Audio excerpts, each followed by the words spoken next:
Hey there everyone, this is Life. Welcome back to my Let's Play of Etrian Odyssey 2. And today we are going to start the first floor. And hopefully finish the first mission. Okay, we start off flat broke as usual, but that's okay, because we're going to get funds soon enough. The first mission will grant you 500 N, so don't be afraid to completely waste all of your money in the first go. We come over here, we enter the first stratum by going through this prompt message, and our adventure begins. An invitation upward to the first floor. Now, for me, OCD me, I like having my maps a certain way, and so that's when the game gives you certain catches of maps. They don't always do it the way I like it, so I have to erase this wall because there is no wall between me and the stairs, and that just confuses me, so I've wrapped the wall around the stairs because to me that makes more sense than putting the wall in front of the stairs. So OCD me doesn't have to be frustrated on the inside. And this is how you solve OCD in this game. Sunlight pours through the lush green leaves and the trees high above your head. The sight overwhelms all who see it for the first time. It's the Yggdrasil Labyrinth. The forest maze exists within Yggdrasil, the tree that looms over the town of the Guard. As you marvel at its beauty, a guard appears before you. The Grand Duchy told me you would be along soon. Welcome to the Yggdrasil Labyrinth. The guard stands in a manner that is meant to block your passage. I'm in the Grand Duchy's guard corps. We help explorers like yourself on missions. The guard takes a hard look at you before speaking again. I get right to the point. Shall we begin your first trial to become an official citizen? The answer is yes. It's a simple task. I'll lead you to a certain area of the labyrinth. All you have to do then is find your way back here, to D2. D2A5 if you want to be specific. The guard turns to take a few steps back before beckoning you to follow. Come, your adventures in the Yggdrasil Labyrinth are about to begin. And he deposits you in B4A4, so... The guard takes you deep inside an unfamiliar forest. After so many turns you can no longer remember where you are, the guard stops, and he gives you the entire, oh man, you have to learn how to map. And the game gives you a tutorial on how to map, and this is exactly how the mapping works. It tells you how to use the map, so you can press X to zoom in, you can experiment with this right now, you can experiment with the controls. Even though the other screen's occupied, that doesn't mean you have to scroll through the prompts to do whatever you want. It tells you can draw walls using the pencil tool, so you can draw walls. You can erase the walls using the erase tool. You can paint the floors using the paint tool, and you can erase the paint using the erase paint tool. Simple enough. And then there's the icons. They don't have names. These icons don't have names, so these could literally mean anything. You can interpret them however you want. Now the main assertion is between these three. It's like, okay, what's the difference between these three colors? Well, these are three different gather points. And it's up to you which type of gather point you want to attribute to which color. Me, I personally like the light green to be take, the blue to be Chup, and the purple to be mine. So, in future episodes, if you see me using these colors, you should not need to ask why I'm using such color. Because it's really a personal preference thing to begin with. I don't see why you'd be asking it in the first place. However, essentially, the very basics of these is this is an event. This is a location of which something has happened that's unusual. This is a treasure chest. Upstairs, downstairs, take, door, open, close door, which is usually marked for the locked doors, pit, warp, FOE, up arrow, right arrow, down arrow, left arrow. This could be really anything, and memos. You understand how to draw maps? Yes. Well, then enough chit-chat. I'll be waiting for you at the entrance of town. I'm looking forward to seeing a nice map of the area. The guard takes a half turn away before looking back at you. Oh, yes, I almost forgot. Something for novice explorers, just in case. The guard rummages through the pack and doles out a supply of medication to the party. These medicas are very important, because I like using cure in between fights. If I need to heal in fights, I will be using these medicas. The forest can be more dangerous than it looks. Always be on your guard while inside it. The guard's cheery warning echoes ominously alongside the clanging of his armor as he leaves. Now go forth, your adventure has begun. Well, the first thing I do whenever I'm in the middle of the labyrinth is I start mapping the surroundings. And just by standing in this one location, I can discern that the map is as follows. So thus I can follow the paths, and I know it's at a two-way fork. And the game reminds you, oh hey doofus, you have 3 skill points. And that's fine, it can remind us all at once. And we run into our first fight before even reaching the first thing I wanted to explain.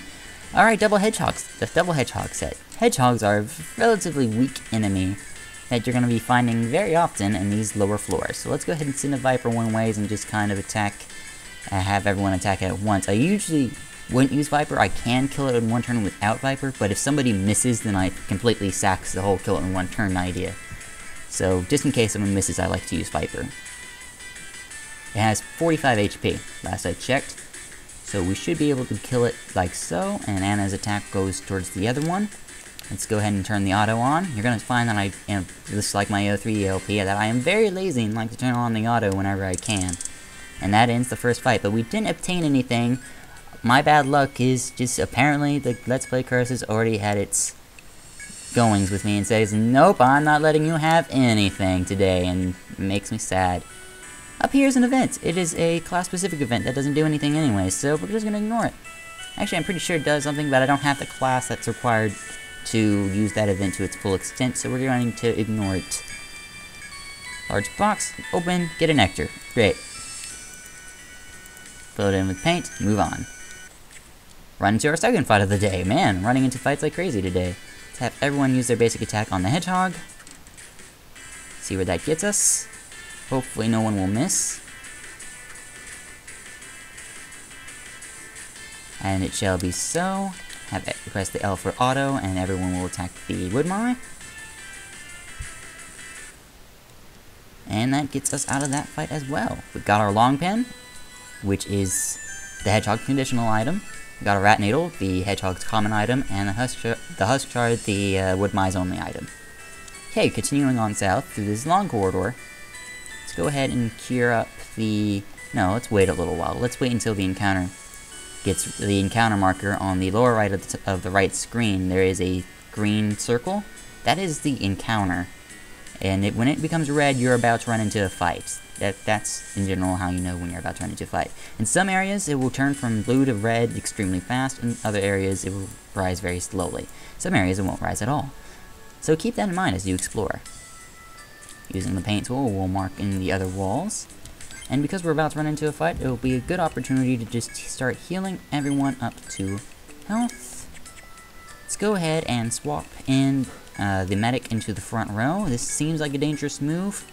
However, she does have more attack in the front row and would be more useful in case we ran into a certain other monster, which would otherwise be unbeatable in one turn if I didn't have her up front.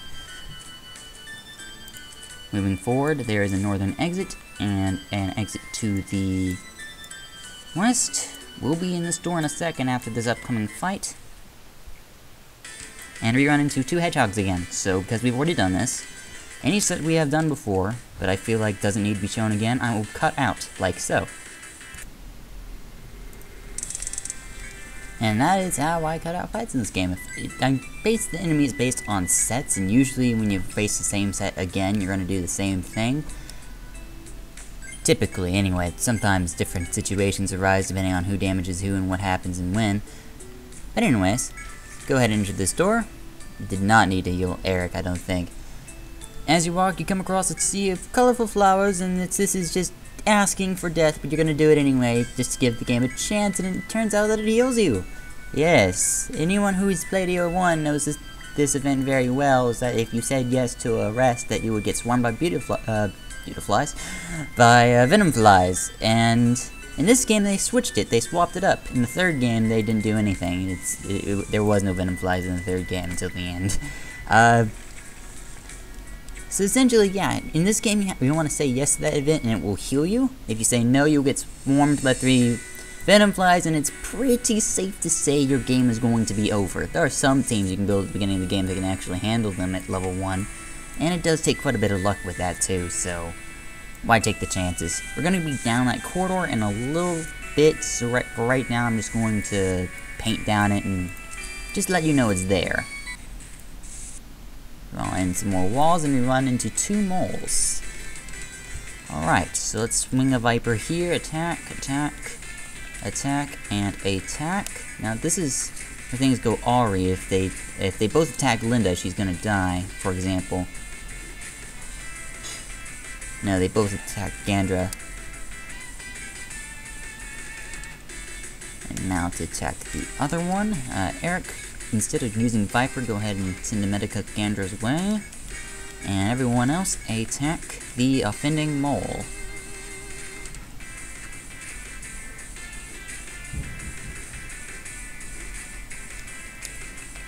And then we can just auto our way to the end of this fight. Very nice. Gain a bunch of EXP, get soft fur. Also very nice. Go ahead and send a cure Eric's way, and that's going to do us a lot of good. Go down the hallway, and we will have finished the first mission in the game. After traversing the beautiful yet hazardous forest, you make it back to where you started. The guard, you recall meeting before, abruptly appears before you. Made it back safely. Yes, we did. And after looking at our map, he says congratulations, and he sends you on your way. So we move over, but before we go, I'm going to move over here and go ahead and get another event out of the way. Might run into a fight, but we're just going to get a little bit of extra done. Alright, so we're going to go in here. And in here in the middle of the room is a sign, and it's going to tell you that there is a monster in a hall nearby. Writing to do not disturb the monster in the hall, your curiosity will be undoing. And an FOE will appear in B2. B2C5. Now, that FOE, as you move around the labyrinth, you will notice is completely stationary, does not move, and you will be in that room soon enough. So, don't worry too much about it for right now, but it will be a problem later on. So, moving over here, gets a little bit more EXP. We're going to ignore the northern path for right now. We're going to be down it next time we come and visit. This is not the healer. That's not the healer either. We have 3 more heals, pretty much. Alright, we have a northern and southern split. We're going to go down the south path. I can't speak right now, can I? We're going to go down the south path and go quickly get an item, and then we're going to quickly retreat back to town. If that makes any sense at all. So, we're going to draw on the walls. Quickly come over here, and over here is going to be something called a steel pin. And we ran into the thing I totally did not run into. It is the bane of any beginner's existence. It is called the Crawler. The Crawler is a douchebag. It has a lot of HP, and it will likely kill your team in one hit. However, if you get lucky, you can technically get unscathed by this guy. So we're going to try. We are going to try. Nothing's going to stop me from actually trying to beat. Okay, so he doesn't always kill level 1 teams. But we only killed like half his health, so that is quite the issue. So let's do this again and see if we can kill him before he attacks again, which I doubt, but yeah, I almost killed Eric that time. And let's finish him off. But as you can see, the Crawler can be a very big deal to people who have more glass cannons in the front row. A Ronin will easily die to that thing. You might have skills on your Ronin that will help, but there's no telling. I can't see. So come over here and interact with this chest, and you're going to get a steel pin. Now, I am running on fumes at this point, so we have to make our way back home. Let's see, who needs the steel pin? Anna needs the steel pin. As I said, I was going to get a hat for her as we went along. So Anna gets a steel pin. I think everyone leveled up. Yes, everyone leveled up. So we do get one more heal. No one leveled up. So we have 1 heal left. Okay, now that I know the situation of our TP, we're going to walk back towards the entrance, hopefully without any issues. Double wood my set should not be of too much trouble. Should be doable as so. It's probably going to cost my last heal though.